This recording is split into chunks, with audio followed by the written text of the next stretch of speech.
Deception Island, the Antarctic volcano that just does not make any sense. This is on The Conversation by scientist Luca De Siena, lecturer in geophysics, University of Aberdeen, and David MacDonald, professor of petroleum geology, University of Aberdeen.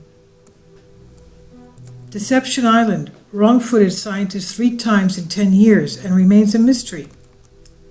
Only 2 volcanoes in Antarctica are active.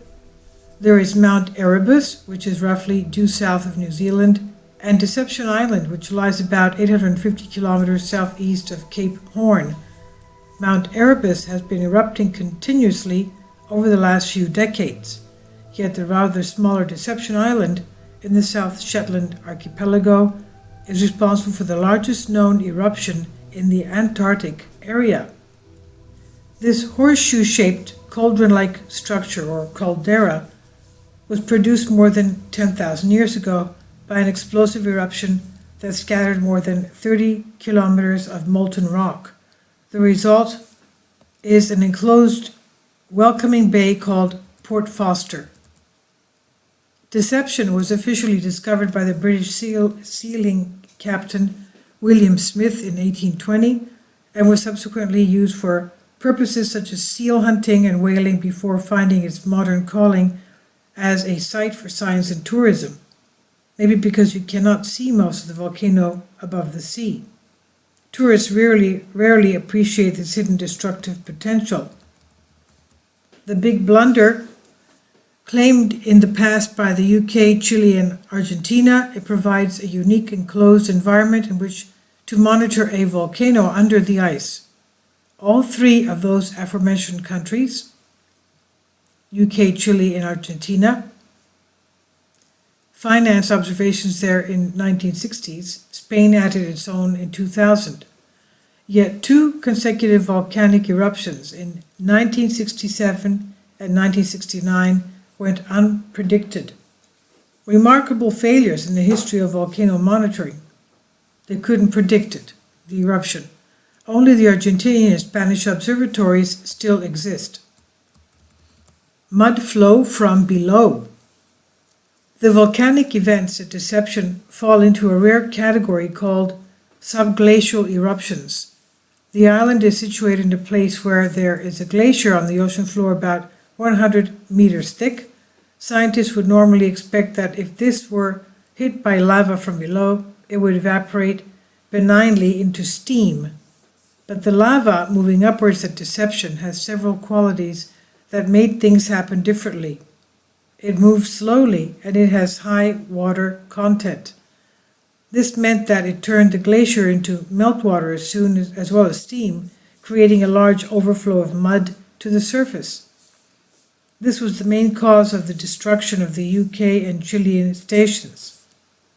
The reason why this melting was unexpected was because, in scientific terms, the glacier was deceptively thin. The scientists were not expecting it to produce much more than steam.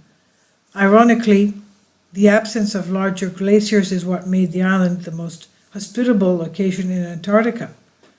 We understand these subglacial eruptions much better now than we did in the 1960s. Nowadays, there are hazard maps that make visitors aware of the higher risk spots on the island. The Deception Enigma. Yet from a volcanic point of view, Deception is a great puzzle. Many volcanoes are caused by subduction, which is where 2 of the Earth's tectonic plates crash against one another, sending one plate down and pushing the other one up.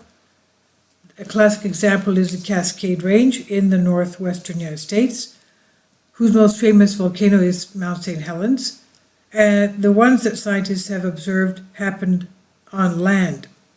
Most volcanoes at sea are like Hawaii and the Azores, which are described as hotspots.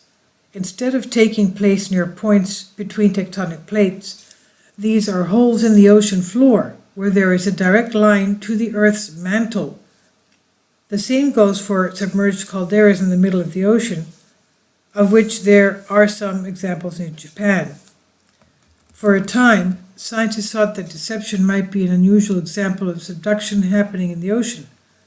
but a more recent hypothesis that the South Shetlands may be what we call a rift zone.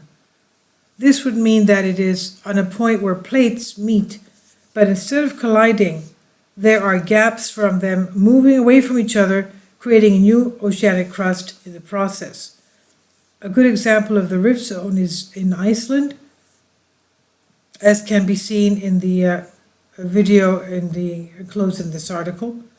Now, the hydrocarbon connection, detailed geophysical surveys have been carried out across Deception since the year 2000, mainly financed by Spanish projects. UK geological research on the island has also been extensive. You may be wondering why governments have spent so much money on research there. Don't be fooled into thinking that this is some kind of place of virtue where different nations fund research just to understand how our Earth works. Rifts fill up with the remains of volcanic explosions and other sediment eroded from the margins of the valley. This process is critical for the production of soil. Located at the western edge of the arc, Deception is the ideal place to observe rift processes because of the natural harbor, which shelters scientists from harsh Antarctic weather. Rifting is the reason for all the oil in the North Sea. The oil is not deposited where the rift is located, but some distance away. In the same way, there is almost no likelihood of an oil discovery on Deception, but understanding the process of rifting there will be a strong indication that there is oil to the north and south of Shetland Islands. It would also confer an exploration advantage worldwide. So Deception, volcano without oil, is as valuable as Deception with oil. So Deception could very well be the key to unveiling how rifts form and where oil is. In places where resources are unexploited, in an area where the political claims to the Antarctic have long since receded, that should ensure that this frozen corner of the world remains important for some time to come. There are over 100 volcanoes in Antarctica, according to Wikipedia, and last known eruptions: Adair Peninsula, Pleistocene, Mount Andrus, unknown; Argo Point, about 900,000 years ago; Beaufort Island, unknown; Mount Berlin, about 8,250 BC; Mount Bird, about 3.4 million years ago; Black Island, 1.69 million years ago; Bridgman Island, Brown Peak, unknown; Mount Bercy, about 490,000 years ago; Coolman Island, unknown; Deception Island, that we're talking about, last erupted in 1970. 1970 was the last eruption. Mount Discovery, 1.87 million years ago. Mount Erebus erupted just last year, in 2018.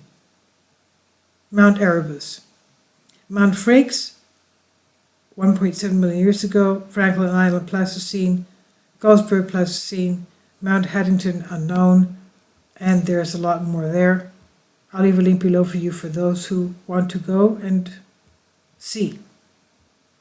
Oh, and also Lars Christensen Peak, Penguin Island in 1905, and Mount Melbourne, 1892. I'll leave a link below for you for this.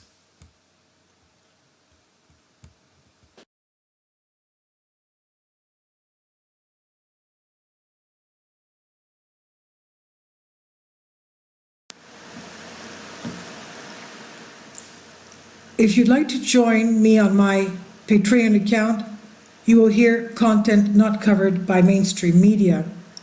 These riveting stories will be based on my research, and I will state my opinions and give my personal insight on diverse and controversial subjects and world events not covered by mainstream media, and not supported by YouTube guidelines. So whatever I have on my Patreon, most of those will not be on my YouTube channel. Please consider becoming a member today. More of the most significant and important videos will be on my Patreon channel. Your support helps me to continue my research and keeps this YouTube channel alive. And we depend on your support, your generous charity, because we help economically challenged families here in Athens, Greece, in Kapota, and we also help the young generation with university tuition and the community around our church. Thank you.